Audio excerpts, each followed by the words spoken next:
आइए, good morning. इसके पिछले क्लास में हम लोग देखे थे अनुसंख्यक गुणधर्म के बारे में। तो अनुसंख्यक गुणधर्म में दो टॉपिक हम लोग पढ़ चुके थे, वाष्प दाब में आपेक्षिक अवनमन और क्वथनांक में उन्नयन, यानी एलिवेशन ऑफ बॉइलिंग पॉइंट हो चुका था। आइए आज हम लोग पढ़ेंगे हिमांक का अवनमन। हिमांक का अवनमन, डिप्रेशन ऑफ फ्रीजिंग पॉइंट। तो हेडिंग दिया जाए, ये तीसरा टॉपिक है अनुसंख्यक गुणधर्म का। तो इसमें हम लोग पढ़ेंगे आज हिमांक का अवनमन। हिमांक का अवनमन, हेडिंग दीजिए हिमांक का अवनमन, यानी डिप्रेशन ऑफ फ्रीजिंग पॉइंट। इसमें आया हिम आंक, हिम का आंक, यानी जिस टेम्परेचर पर, जिस ताप पर कोई द्रव ठोस में परिवर्तित होती है उस द्रव का हिमांक कहलाता है। या तो इसी बात को हम दूसरे शब्द में बोल सकते हैं कि एक वायुमंडलीय दाब पर ठोस तथा द्रव पदार्थ के बीच साम्यावस्था, इक्विलिब्रियम का ताप हिमांक कहलाता है। या आप सीधा सीधी ऐसे समझिए कि जिस ताप पर, वह तापमान जिस पर कोई द्रव ठोस में परिवर्तित होती है, क्या कहलाता है? हिमांक। तो पहले हिमांक का अवनमन से पहले क्या आप समझ जाइए कि हिमांक क्या होता है। हिमांक, हिमांक, तो हिमांक का परिभाषा आप लिख सकते हैं कि वह तापमान जिस पर कोई द्रव ठोस में परिवर्तित होती है। हिमांक का परिभाषा लिख लीजिए कि वह तापमान, वह तापमान जिस पर कोई द्रव, जिस पर कोई द्रव ठोस में परिवर्तित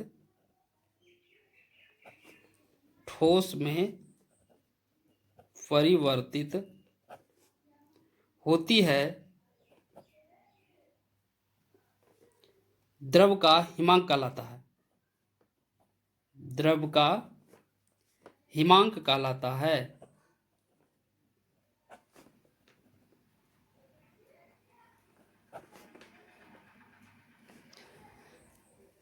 क्या लिखे कि वह तापमान जिस पर कोई द्रव ठोस में परिवर्तित होती है, द्रव का हिमांक कहलाता है। अब इसी बात को हम विलयन पढ़ रहे हैं, उसमें भी वाष्प दाब का चर्चा आप लोग को किए हैं, पिछले क्लास में भी हो रहा है, वेपर प्रेशर। तो वाष्प दाब के रिस्पेक्ट में इसका परिभाषा किस प्रकार से देंगे, इसी को अथवा करके लिख सकते हैं और करके। ये हिमांक क्या है, तो वाष्प दाब में बोलेंगे कि वह तापमान, वह टेम्परेचर, वह तापमान जिस पर किसी द्रव का वाष्प दाब, जिस पर किसी द्रव का वाष्प दाब ठोस के वाष्प दाब के बराबर हो जाता है। तो इसे भी नोट कर लीजिए। यानी हिमांक का दूसरा परिभाषा आप वाष्प दाब पर इस प्रकार से देख सकते हैं कि वह तापमान, वह तापमान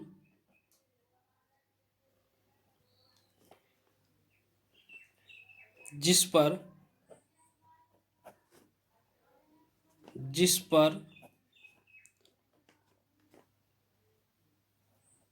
किसी द्रव का वाष्प दाब, जिस पर किसी द्रव का वाष्प दाब ठोस के बराबर हो, ठोस के वाष्प दाब के बराबर हो जाता हो,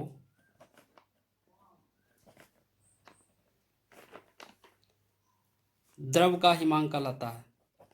द्रव का हिमांक कहलाता है। क्लियर है? अब समझिए, ये तो हिमांक हो गया, लेकिन हम लोग क्या पढ़ेंगे? हिमांक का अवनमन। सही माने में अवनमन का आप मीनिंग इस समय, अवनमन का मतलब अंतर। अवनमन का मतलब क्या? अंतर। अवनमन, अवनमन का मतलब क्या समझिएगा? अंतर। तो किसमें अंतर? हिमांक में अंतर। हिमांक में अंतर, इसको इस प्रकार से समझिए। देखिए, एक आपको एग्जाम्पल लेकर के बताते हैं।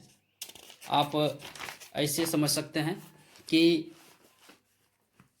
एक प्योर वाटर है, शुद्ध जल है, H2O। क्या है? H2O है, प्योर वाटर है। तो इसका हम मान लेते हैं, इसका आप जानते हैं कि वाटर जो है जमता है कितना डिग्री सेल्सियस पर? 0 डिग्री सेल्सियस पर। ये कितने डिग्री सेल्सियस पर?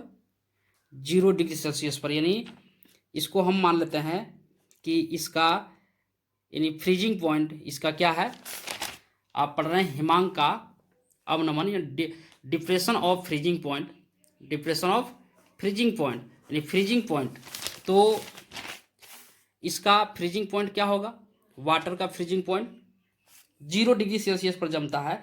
तो हम मान लेते हैं कि वाटर का जो टेम्परेचर है, फ्रीजिंग पॉइंट, ये क्या है? 0 degree Celsius. Temperature for freezing यानी F फॉर फ्रीजिंग यानी क्या? हिमांक कितना है? 0 डिग्री सेल्सियस। किसका? वाटर का। अब बात यह है कि एक और आप ले लीजिए, इधर ले लेते हैं, कोई विलयन लेते हैं, जैसे वाटर में इसमें मिला दीजिए अवाष्पशील पदार्थ सोडियम क्लोराइड, नमक मिला दिए इसमें। समझ गए? तो ये नमक मिल गया, तो ये क्या हो गया? विलयन हो गया। विलयन, इसको आप विलेय मान लीजिए। इसको क्या? इसको जब ए मानिएगा, विलायक मानिएगा, ये विलायक हो गया, तो ये क्या हो गया? ये हो गया आपका विलेय। लेकिन जब दोनों मिल गया तब क्या हो गया? विलयन, AB विलयन हो गया। यानी ए हो गया H2O और बी हो गया NaCl, और जब दोनों को मिला दिए तब क्या हो गया? विलयन, AB। तब जब विलयन जितना डिग्री पे पानी जम रहा है, सोडियम क्लोराइड मिलाने से इसका और टेम्परेचर घटाना पड़ेगा, तब ये जमेगा। और टेम्परेचर क्या करना पड़ेगा? घटाना पड़ेगा, क्योंकि इसमें आप वैसे विलेय को मिला दिए हैं जिससे कि इसका फ्रीजिंग पॉइंट घट जाएगा। तो इसको हम मान लेते हैं, इसका फ्रीजिंग पॉइंट क्या होगा? TF, चलिए इसको 1 मान लीजिए। इसको क्या? वाटर का जो है विलायक का, इसको TF1 कर लीजिए, इसको TF2 कर लीजिए। तो TF2 मान लेते हैं कि 0 डिग्री सेल्सियस इसका है। तो या ये 0 डिग्री सेल्सियस कहिए, या इसको कहिए क्या? 273 केल्विन। और जब 273 केल्विन या 0 डिग्री सेल्सियस के बराबर है, अब इसको TF2 में इससे और ज़्यादा नहीं होगा, और इससे कम करना पड़ेगा, टेम्परेचर को और घटाना पड़ेगा, तब ये जमेगा। कब? जब पानी में आप नमक को मिला दिए हैं, तो पानी जो है, जैसे फ्रिज में जो पानी रखे हैं वो जमने में तुरंत जम जाएगा, लेकिन उसमें किसी अवाष्पशील पदार्थ को मिला दिए तो वो थोड़ा देर से जमता है। जैसे आप आइसक्रीम वगैरह को जितना डिग्री सेल्सियस पर पानी जम जाता है, वो जल्दी से आइसक्रीम जो है उतना तेज़ी से नहीं जमता है, उसमें थोड़ा समय लगता है जमने में। तो बात यही है कि जब पानी में कोई दूसरा पदार्थ, कोई दूसरा अवाष्पशील पदार्थ मिला दिए हम, तब उसका फ्रीजिंग पॉइंट घट जाएगा। यानी ये 273 केल्विन है, तो उसका हो जाएगा, मान लेते हैं कि 271, 270 जो भी मानिए, 270 केल्विन हो गया। यानी 0 डिग्री है तो ये 0 माइनस में चल जाएगा। चलिए, तो ये आपका हो गया क्या? कि शुद्ध वाटर का जितना टेम्परेचर होता है उससे विलयन का टेम्परेचर उससे कम होता है। विलयन का टेम्परेचर क्या हो गया? उससे कम होता है। आप कह सकते हैं कि विलयन के हिमांक से विलयन, ये या कह सकते हैं कि ये विलायक है ना, ए, कि विलायक के हिमांक से विलयन के हिमांक कम होता है। यहाँ पे क्या आप देखें कि विलायक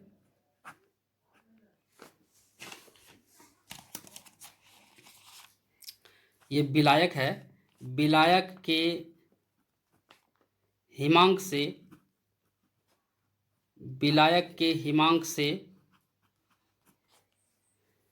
विलयन का हिमांक क्या है, कम होता है। कब? जब वो वाष्पशील पदार्थ कोई मिला दिए हम। विलायक के हिमांक से विलयन का हिमांक, यानी इसका विलयन का हिमांक कम होता है। अभी जो हुआ ना कम होता है, ये विलायक था 273 डिग्री पर जम रहा था, लेकिन इसमें जब सोडियम क्लोराइड मिलाए तो ये 270 डिग्री केल्विन पर जमा, यानी 0 डिग्री से भी घट गया। क्लियर है? अब देखिए कि आप इसी को ऐसे कर सकते हैं कि TF1 जो है अधिक है किससे, TF2, जहाँ TF1 क्या है, TF1 जो आप माने हैं किसका, एक वाटर का माने है विलायक को, विलायक का फ्रीजिंग पॉइंट है। TF2 किसका फ्रीजिंग पॉइंट है, विलयन का। क्लियर है? अब ऐसा करिए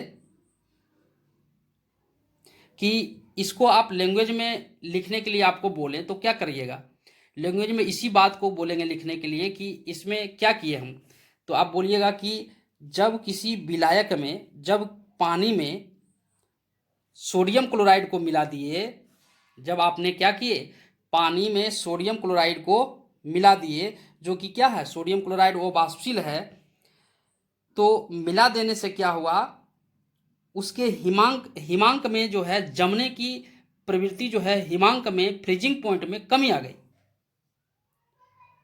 और इसी कमी, ये जो कमी आई, ये जो अवनमन हुआ किसमें, फ्रीजिंग पॉइंट में, यानी हिमांक में, इसी को कहते हैं हिमांक में अवनमन। नहीं समझे? फिर से समझिए। देखिए क्या कहे कि पहले पानी था, शुद्ध पानी था, तो वो 273 केल्विन पे जम रहा था 0 डिग्री सेल्सियस पे, लेकिन जब उसमें हम कोई वो वाष्पशील विलेय को मिला दिए, क्या वो वाष्पशील विलेय को मिला दिए, तब इसका जमने का कैपेसिटी, फ्रीजिंग होने का कैपेसिटी, हिमांक होने का कैपेसिटी जो है कितना डिग्री पे और घट गया। 273 पर शुद्ध पानी जम रहा था, 273 से और नीचे घट गया। तो इसी बात को बस लैंग्वेज में लिखना है। ये जो अवनमन हुआ, ये जो घटा, ये जो कमी आई किस में, फ्रीजिंग पॉइंट में, इसी कमी को तो क्या कहते हैं, हिमांक में अवनमन कहते हैं। अवनमन मतलब अंतर, ये जो अंतर आया, तो आप हेडिंग दे दीजिए और इसे लिख लेंगे। तो हिमांक में अवनमन का परिभाषा आप किस प्रकार से दे सकते हैं, हिमांक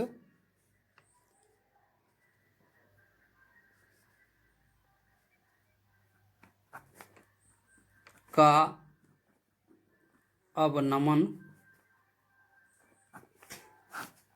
आप कह सकते हैं, इसी जो बात अभी आपको समझाया उसी को लिखेंगे हम, और कुछ करेंगे नहीं।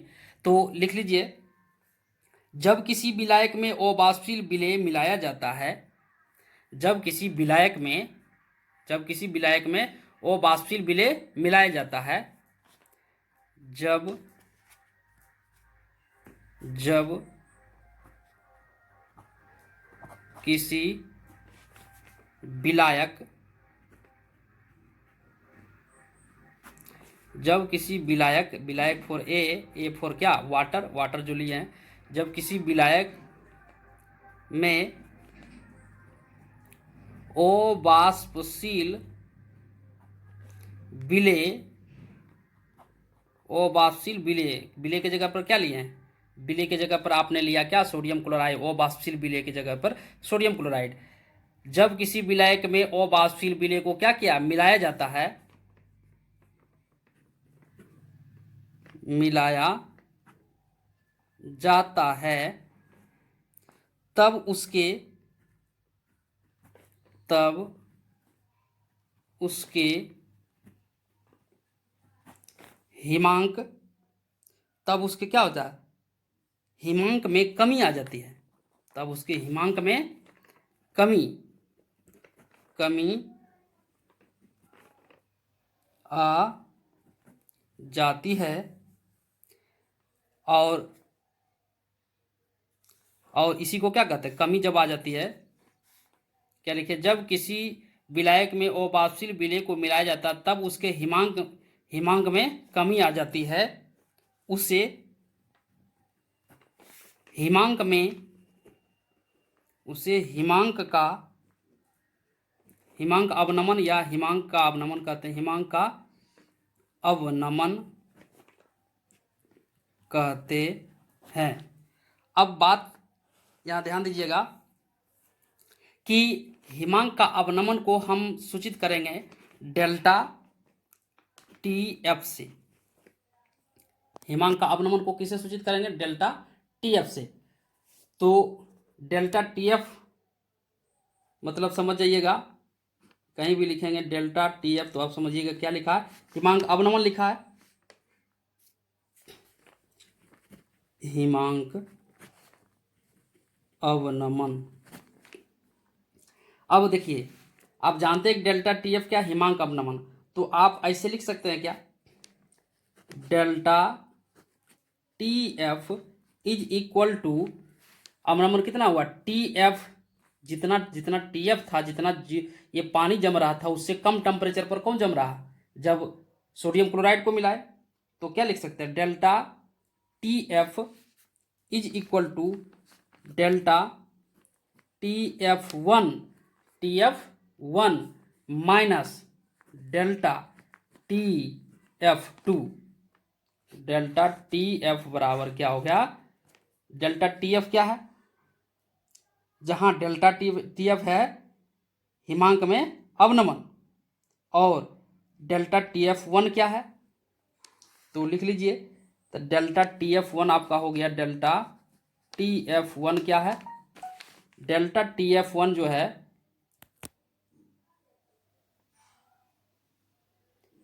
ये आपका हो गया क्या, ये विलायक का हिमांक, ये किसका हिमांक है,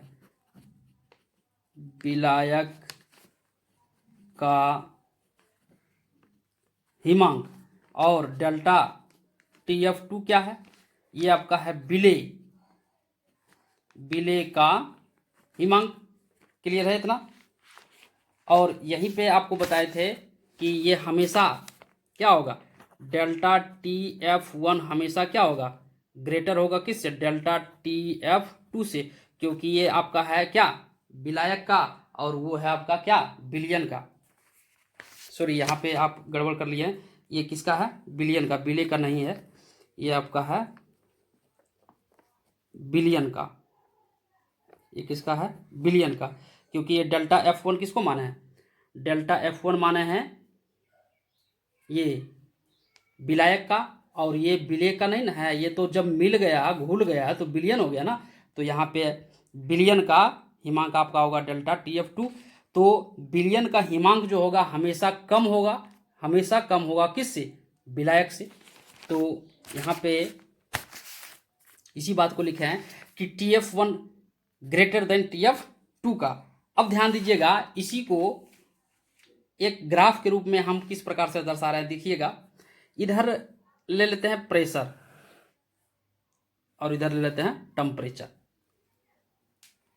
इधर प्रेशर है और इधर क्या है, टेम्परेचर है, प्रेशर और इधर क्या है, टेम्परेचर। ये आपका P है, वाष्प दाब, और ये आपका टेम्परेचर है, ताप। अब देखिए क्या करते हैं इसमें ध्यान दीजिएगा, ये ग्राफ कैसे होगा, ये ग्राफ आप जानते हैं कि बॉइलिंग नहीं करना है इसको, ऐसा टेम्परेचर बढ़ेगा, जितना ज़्यादा बढ़ेगा उतना ज़्यादा बॉयल होगा, ऐसा तो बात नहीं है, ये उल्टा होगा, घटेगा तब हिमांक होगा। ये हिमांक है, ना कि ये क्या है, क्वथनांक नहीं है, हिमांक है, जमना है इसको, ज़्यादा टेम्परेचर नीचे गिराएंगे। तो जब इस यहाँ पे हम मान लेते हैं कि इस टेम्परेचर पर, इस वाष्प दाब पे A का ए का विलायक जो है ए इस टेम्परेचर पर लिक्विड है, ये टेम्परेचर है और ये आपका प्रेशर है, यहाँ पे क्या है लिक्विड है, ठीक है। फिर टेम्परेचर को क्या कर रहे हैं, घटा रहे हैं, इधर से इधर बढ़ रहा है तो इधर टेम्परेचर घटाएंगे, जैसे टेम्परेचर घटाएंगे तो वाष्प दाब भी क्या होगा, घटेगा। चलिए यहाँ आ गया, फिर टेम्परेचर घटाएंगे फिर वाष्प दाब घटेगा, यहाँ आ गया। यानी ये इसका ग्राफ इस प्रकार से ऐसे आएगा और कुछ समय के बाद कुछ ऐसा पॉइंट आएगा जहां से कि ये जमना शुरू हो जाएगा, तो डायरेक्ट ग्राफ इसका ये गिरेगा और ऐसे इस प्रकार से ये ऐसे टर्न करेगा, तुरंत गिर जाएगा क्योंकि जम रहा है। तो ये जो पॉइंट आपका हुआ, ये इसका वाष्प दाब यहाँ, और ये पॉइंट जो आपका ये दिखा रहा है जहाँ से लिक्विड जो है, ये पानी यहाँ लिक्विड था, L फॉर लिक्विड, और इधर क्या हो गया, सॉलिड में आ गया। इस टेम्परेचर पर यहाँ पे आकर करके क्या हो, इक्विलिब्रियम में आ गया, लिक्विड से सॉलिड बन रहा है और सॉलिड से लिक्विड बन रहा है, साम्यावस्था। यहाँ क्या हो गया, द्रव एवं ठोस के बीच क्या हो गया, साम्यावस्था हो गया। ये पॉइंट में, यहाँ पे इस पॉइंट में क्या हो गया, द्रव और ठोस के बीच, यहाँ द्रव था और इधर नीचे जाएगा तो ठोस है, इधर ऊपर जाएगा तो द्रव है, लिक्विड है, लेकिन इस पॉइंट पर ये है बीचों बीच है, यानी साम्यावस्था है। द्रव हो जाएगा किसमें, ठोस में, या ठोस हो रहा द्रव में, ये बीचों बीच साम्यावस्था, इक्विलिब्रियम स्टेट। तो इसी टेम्परेचर को, यहाँ पे जो टेम्परेचर मिला, इस टेम्परेचर को क्या बोलेंगे, TF1। क्या बोलेंगे, TF, ये विलायक है ना, तो विलायक को क्या माने, TF1 में ना, तो यहाँ पे हम रखेंगे क्या, TF1। चलिए इसको हम लिख रहे हैं यहाँ TF1, ये किसका है, विलायक का, TF1 लिख दिए। अब फिर ध्यान दीजिएगा, अब क्या किए, इसमें अवाष्पशील पदार्थ को मिला लिए, किसको, B को। तब B को जब मिलाए तो इसका वाष्प दाब घट जाएगा। अवाष्पशील पदार्थ मिलाने से क्या होता है, वाष्प दाब घटता है ना, आपको पीछे बताए हुए हैं कि अवाष्पशील पदार्थ यदि मिला दीजिएगा किसी विलायक में तो उसका प्रेशर क्या होता है, वाष्प दाब घट जाता है, घट करके यहाँ आ गया।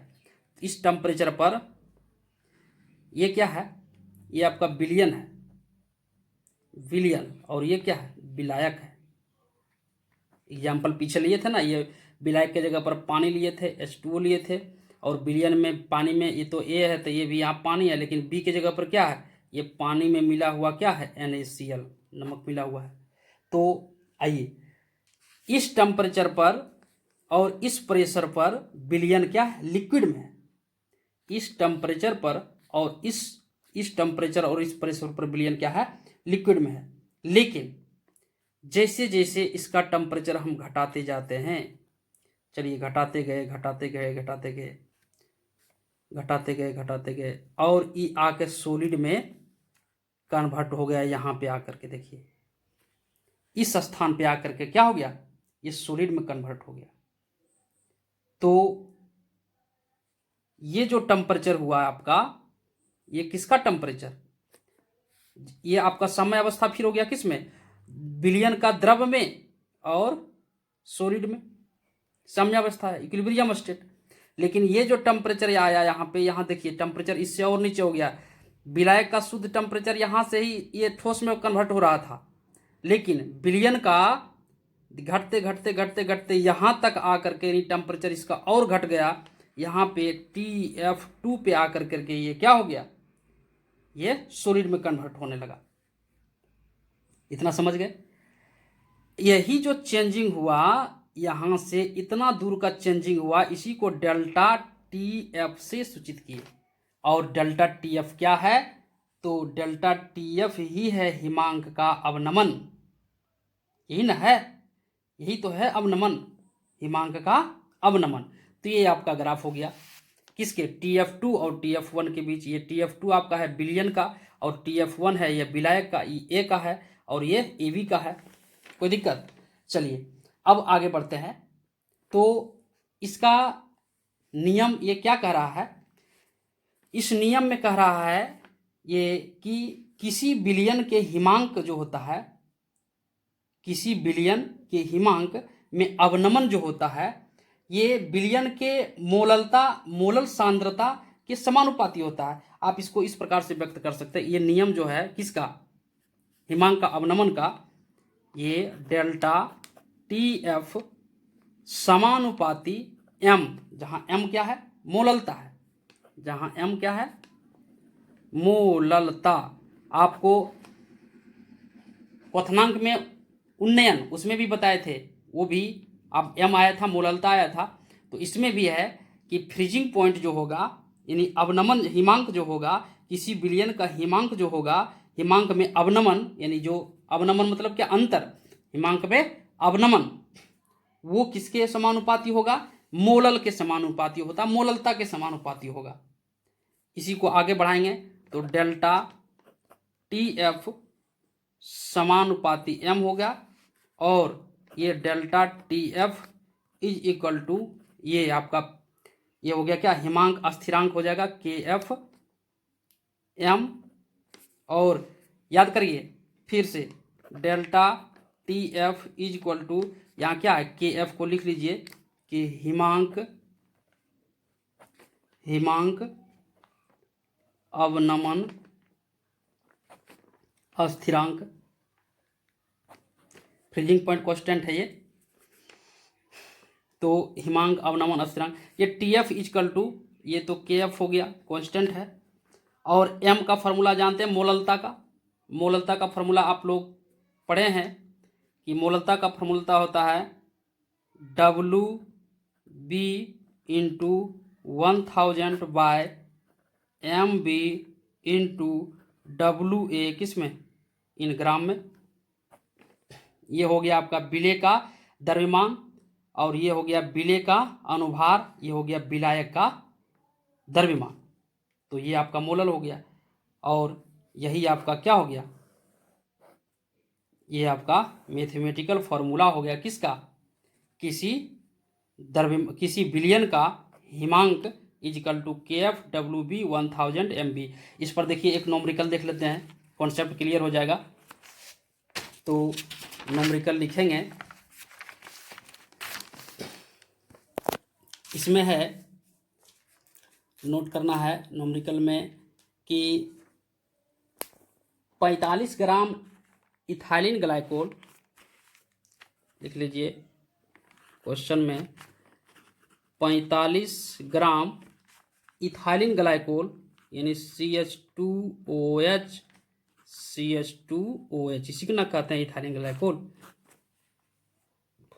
45 ग्राम इथाइलिन ग्लाइकोल, इसका नाम क्या है, इथिलीन ग्लाइकोल,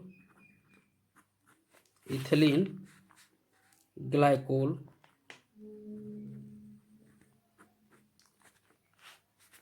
को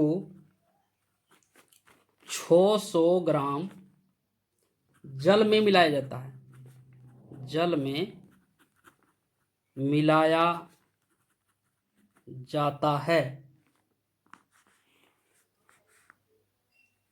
तो ये विलयन बन गया, जल में मिला दिया कितना, 600 ग्राम जल